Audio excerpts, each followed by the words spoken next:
Mahigit kalahating milyong pisong halaga ng ilegal na droga ang nasamsam ng pulisya sa Eastern Visayas matapos maaresto ang ikatlong most wanted drug suspect ng rehiyon at isa pang high-value individual sa pinagsanib na anti-drug operation sa bayan ng Palo, Leyte.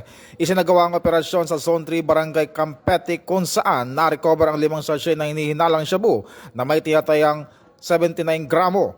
Kinilala ang pangunahing suspect na si alias Kaloy, 22 anyos, kabilang sa priority target ng pulisya. Kasama rin sa naaresto ang alias Yan, 38 anyos, residente ng barangay Naga Palo, na itinuturing na high-value individual. Ayon kay Police Brigadier General Capoy, Regional Director ng PRO8, patunay ang operasyong ito ng matatag na paninindigan ng kapulisan na buwagin ang mga sindikato ng droga at tiyakin ang kaligtasan ng komunidad sa Eastern Visayas. Ito ang bagong PNP para sa bagong Pilipinas, serbisyong mabilis, tapat at nararamdaman.